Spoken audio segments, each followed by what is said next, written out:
नमस्कार दोस्तों, विभिन्न परीक्षाओं में पूछे जाने वाले जीके और साइंस से क्वेश्चन बहुत ही महत्वपूर्ण क्वेश्चन है और इस वीडियो को आप अंत तक ज़रूर देखिएगा। यहाँ से कहीं ना कहीं आपको जिस एग्ज़ाम में जीके और साइंस से क्वेश्चन पूछे जाते हैं, यहाँ से क्वेश्चन आपको ज़रूर देखने को मिलेगा। चलिए तो हम वीडियो स्टार्ट करते हैं। तो अंतरिक्ष प्रौद्योगिकी से पहला क्वेश्चन शुरू करेंगे हम। चलिए तो पहला क्वेश्चन है, अंतरिक्ष में भेजा गया भारत का प्रथम उपग्रह। तो भारत की तरफ से आपको पता ही है 1975 में उपग्रह भेजा गया था। वो कौन सा उपग्रह था? तो आंसर सी हो जाएगा, आर्यभट्ट। ठीक है, चलिए दूसरा देख लेते हैं उपग्रह हम। आर्यभट्ट का प्रक्षेपण किया गया था। तो आर्यभट्ट का प्रक्षेपण कब किया था? अभी मैंने आपको बताया भी था 1975 में। देखिए तो इसका आंसर क्या हो जाएगा? ए। निम्नलिखित में से एक को नया नाम कल्पना एक दिया गया है। तो इसका आंसर कौन सा हो जाएगा? तो इसका आंसर हो जाएगा बी, मेटसेट। कौन सा हो जाएगा? बी, मेटसेट। नेक्स्ट देखते हैं, भूस्थैनिक स्थिति क्या है? तो इसका भूस्थैनिक स्थिति क्या है? तो इसका आंसर सी देखिए आप। जब कोई पदार्थ पृथ्वी के चारों ओर पृथ्वी की गति से समानुपाती उस गति से चलता है कि वह पृथ्वी पर स्थित किसी स्थान पर निश्चित दूरी पर होता है। तो इसका आंसर हो जाएगा सी।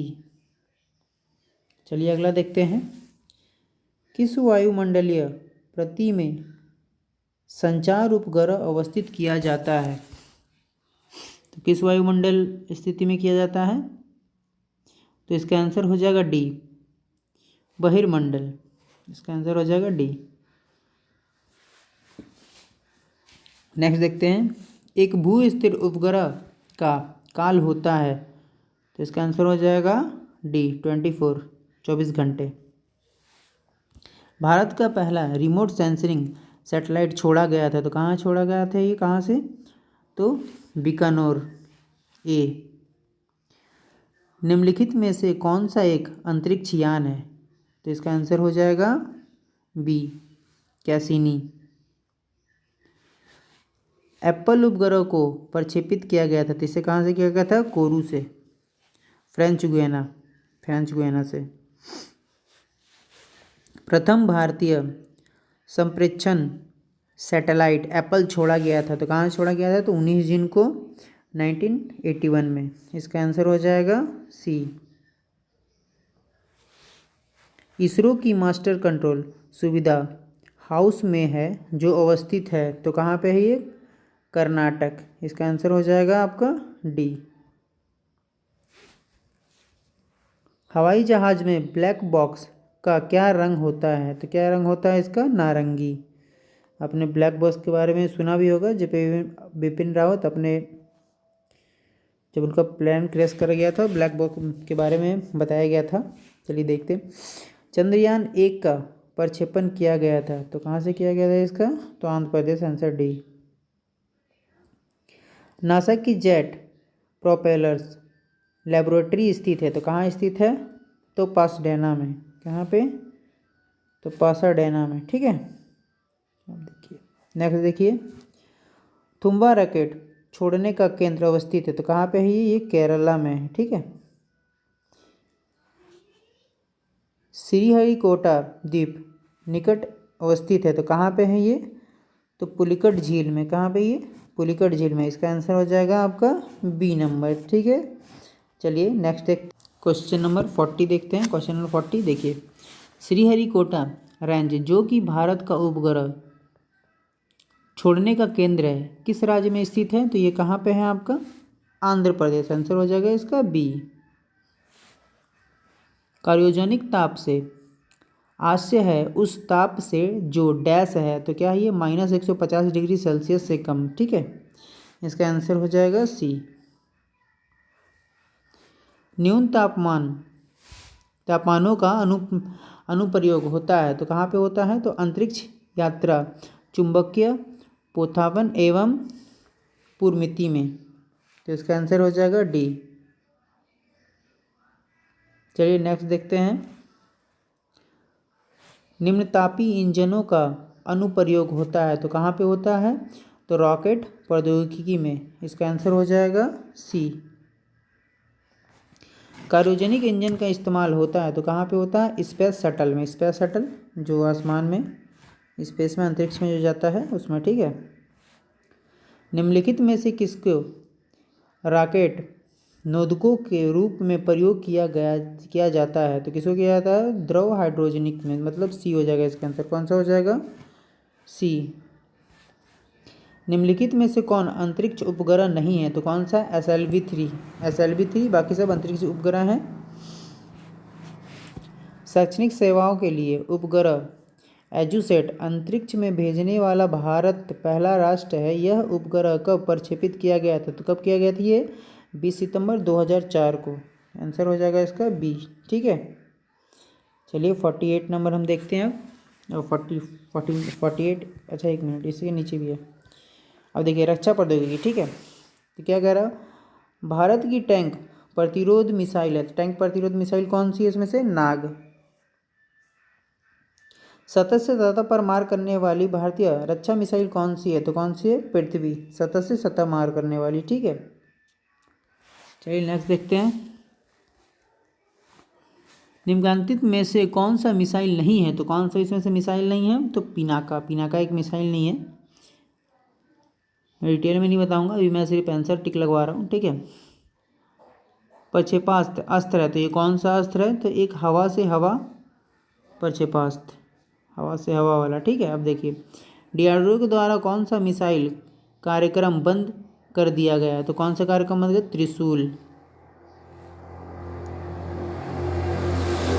नेक्स्ट देखते हैं। कम दूरी पर प्रक्षेपास्त्र त्रिशूल जिसका चांदीपुर में परिक्षेपण किया गया था, एक क्या है ये? तो क्या है? एक प्राथमिक प्रक्षेपास्त्र है, ठीक है। इसका आंसर कौन सा हो जाएगा? बी। भारत का लघु दूरी प्रक्षेपास्त्र है तो कौन सा हो जाएगा? नाग। Answer C. अग्नि नाम जुड़ा हुआ है तो अग्नि नाम किससे जुड़ा हुआ है? तो भारत द्वारा तैयार की गई मिसाइल से। आंसर हो जाएगा डी। निम्नलिखित में से हंसा 2 किसका नाम है? तो हंसा 2 किसका नाम है? तो एक प्रक्षेपण यान से। तो इसका आंसर क्या हो जाएगा आपका? बी। निम्नलिखित में से कौन सा आधुनिक टैंक है? तो कौन सा आधुनिक टैंक है इसमें से? तो अर्जुन। आंसर हो जाएगा आपका सी।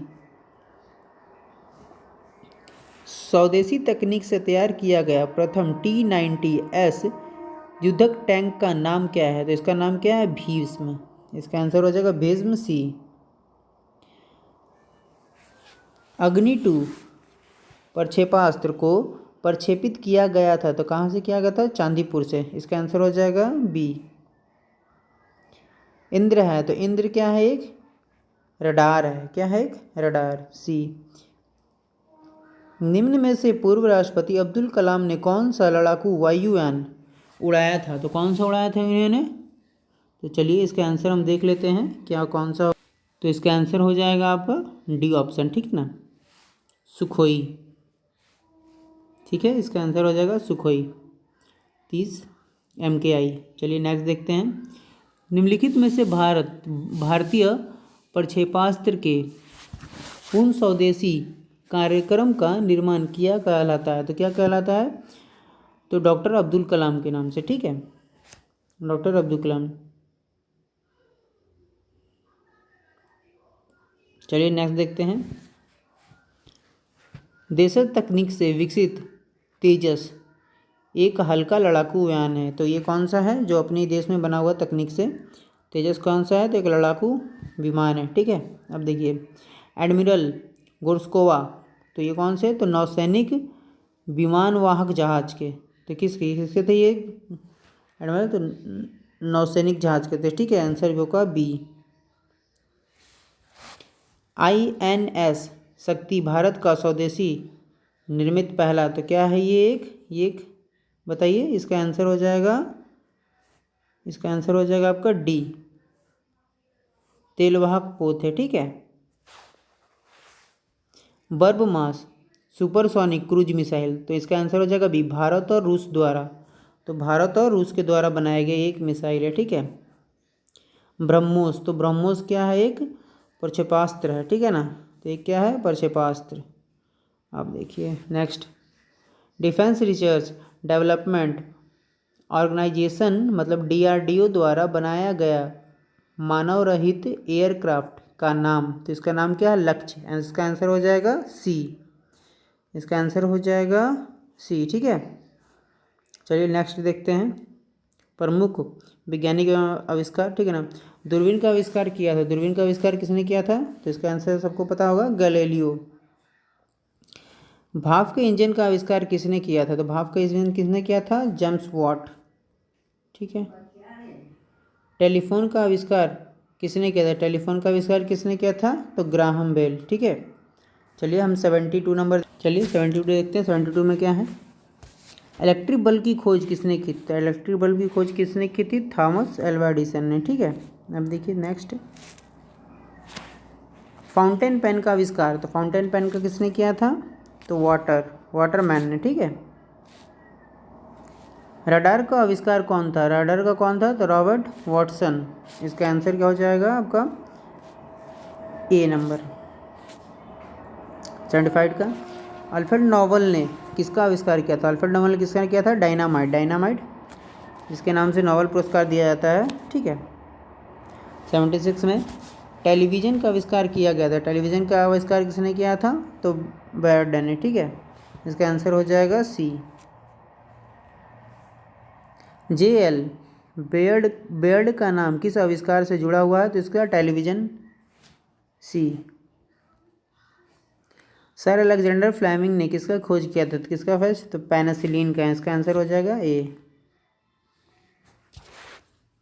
विल्हेम रैंटजन ने आविष्कार किया था, तो किसका किया था, एक्सरे मशीन का, इसका आंसर हो जाएगा बी।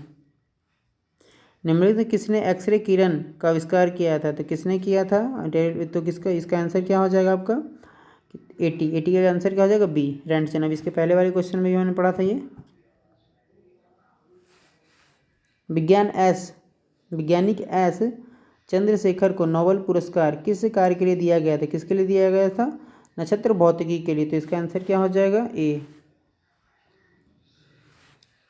ब्लैक होल के सिद्धांत को प्रतिपादित किया था, तो प्रतिपादित किसने किया था, ब्लैक होल के सिद्धांत को, तो एस चंद्रशेखर ने, इसका आंसर हो जाएगा सी, एस चंद्रशेखर। प्रकाश विद्युत प्रभाव के आविष्कारकर्ता थे, तो कौन थे ये, हर्ट्ज, ठीक है ना। भौतिकी की चतुर्थ आयाम का परिचय दिया था, तो किसने दिया था, आइंस्टाइन ने, तो इसका आंसर हो जाएगा बी। सर सीवी रमन को भौतिकी का नोबेल पुरस्कार प्राप्त हुआ था, तो कब हुआ था इनको नोबेल पुरस्कार, तो चलिए देख लेते हैं। तो इसका आंसर हो जाएगा 1930 में, मतलब इसका आंसर क्या हो जाएगा, बी। राष्ट्रीय विज्ञान दिवस मनाया जाता है, तो ये कब मनाया जाता है, 28 फरवरी को। कब मनाया जाता है, तो आंसर हो जाएगा बी, 28 फरवरी को। राष्ट्रीय विज्ञान दिवस किस विज्ञानी के संबंधित है, किससे है, तो सीवी रमन, इसका आंसर हो जाएगा सी, रमन इफेक्ट के लिए, ठीक है। इनको नोबेल पुरस्कार भी मिला। भारत में परमाणु ऊर्जा का जनक किस विज्ञानी को कहा जाता है, तो किस विज्ञानी को कहा जाता है, तो होमियो, आपको सबको पता ही होगा, होमियो जहांगीर भाभा पुरस्कार किस क्षेत्र में विशेष योगदान के लिए दिया जाता है, तो किस क्षेत्र में दिया जाता है, तो नाभिकीय ऊर्जा, किसमें, नाभिकीय ऊर्जा, इसका आंसर हो जाएगा बी। निम्नलिखित विज्ञानों में से किसे भौतिकी विज्ञान और जीव विज्ञान दोनों विषयों में अनुसंधान किया, तो किसने किया था, जगदीश चंद्र बोस ने, किसने, जगदीश चंद्र बोस ने, इसका आंसर हो जाएगा ए। निम्नलिखित वैज्ञानिकों में से कौन नोबेल पुरस्कार विजेता नहीं है, तो कौन सा है, जगदीश चंद्र बोस, तो इसका आंसर हो जाएगा डी, जगदीश चंद्र बोस को नोबेल पुरस्कार नहीं मिला है। अब देखिए यहाँ पे, प्रसिद्ध भारतीय वैज्ञानिक डॉक्टर सीवी रमन को उनके कार्य पर उन्हें नोबेल पुरस्कार दिया गया था, वो कौन सा वर्ष था, तो 1930 में दिया था। कब दिया गया था, 1930 में। विज्ञान का क्षेत्र जो मानव एवं यंत्र के मध्य चलन एवं संचार का अध्ययन करता है कहलाता है, तो वह क्या कहलाता है? साइबरनेटिक्स। क्या? साइबरनेटिक्स। इसका आंसर हो जाएगा डी। समय मापक विज्ञान है, तो क्या है ये? हॉरोलॉजी। क्या? हॉरोलॉजी। क्या ना, ये हो जाएगा हॉरोलॉजी इसका आंसर। ठीक है, चलिए अगर 95 देखते हैं। घर्षण एवं स्नेह का अध्ययन है, तो क्या हो जाएगा इसका? ट्राइबोलॉजी। क्या? इसका आंसर हो जाएगा ट्राइबोलॉजी। ठीक है, अब देखिए विज्ञान के किस क्षेत्र में वाइट ड्वार्फ के बारे में सिखाया गया था? किसके बारे में? तो खगोल शास्त्र में। ठीक है ना, इसका आंसर क्या हो जाएगा? ए, खगोल शास्त्र। राष्ट्रीय भौतिकी प्रयोगशाला स्थित है, तो ये कहाँ स्थित है? नई दिल्ली में। इसका आंसर हो जाएगा A. Tata institute of fundamental research, ये कहाँ स्थित है? कहाँ ये? डी हो जाएगा इसका आंसर, मुंबई में। ठीक है, चलिए देखते हैं अब। लेजर का पूर्ण प्रारूप है, तो क्या है इसका? Light amplification by stimulated emission of radiation. इसका आंसर क्या हो जाएगा? तो इसका आंसर हो जाएगा बी। चलिए लास्ट देखते हैं 100 नंबर। लेजर एक उपयुक्त है, तो क्या है? युक्त है। लेजर एक युक्ति है, तो क्या है इसका? जिसके द्वारा उत्पन्न किया जाता है। किसका किया जाता है? तो प्रतिबिंब विकिरण। ठीक है, इसका आंसर हो जाएगा डी। चलिए तो इसे अब यहीं पे ख़त्म करते हैं हम लोग।